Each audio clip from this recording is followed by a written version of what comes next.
For what purpose does the gentlewoman from Michigan seek recognition? I rise in opposition to this motion to recommit. The gentlewoman is recognized for 5 minutes. Thank you, Madam Speaker. I have nothing but great respect for my colleague who offered this. And I do wish that we could do this together and not politicize it. But that's exactly what we're doing. And this motion to recommit would just totally undermine this bill because it is a short and incomplete reauthorization. It undermines the Violence Against Women Act, the Women's Act, and this important effort to reauthorize it. This bill takes out things that have become so basic, like the Rape Prevention Fund, testing of rape case kits, which is a horror across this country, and how many haven't been tested. It takes away child abuse training. None of that is in this motion to recommit. And what makes me really sad is that this bill is one of the most successful laws this House has passed.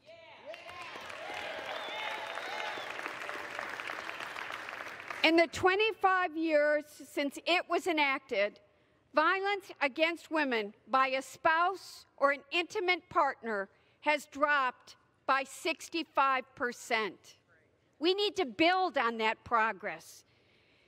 Since then, victims, survivors, and the communities where we live have relied on the Congress to help provide resources needed to prevent and investigate these crimes and to assist survivors. I remember what it was like. I remember what it was like when you called the police and they didn't come because your father was an important man in town. I remember what it was like when someone on our college campus was raped and the police came to them and said, "It's your fault," and would do nothing. And I don't want anybody in this House to forget that Michigan State University, with hundreds of victims, was only brought to the forefront last year when hundreds of victims tried to tell people something was happening and nobody would listen.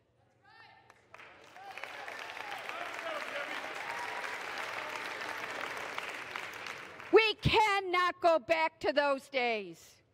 Since then, since the original passage of this bill, we learned from experience and from the unfortunate continued perpetration of these crimes.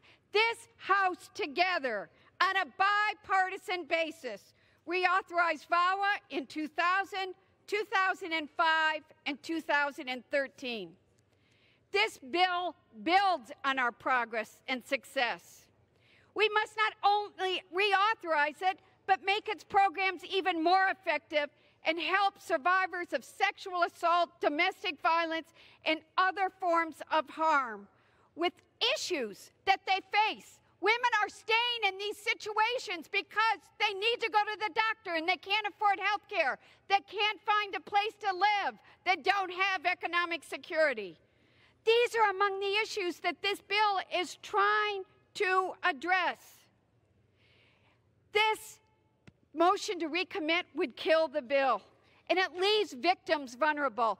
I do volunteer work at these at places where people go for domestic abuse. Have you talked to anybody there? Do you know how scared they are because funding's already being impacted? Stepping back means looking the other way when victimization is taking place and they're counting on us to do something. That's why we cannot undermine this important law. And I'm going to say one other thing. Do not let the NRA bully you. This is not a poison pill.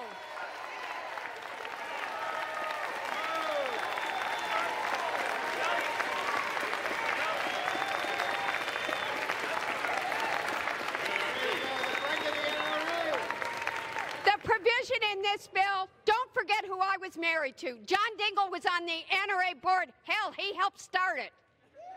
But all this does, we're not taking away due process. All it does is say that if someone has been convicted, as an intimate partner, that they would not have access to a gun. And if someone has been convicted of stalking,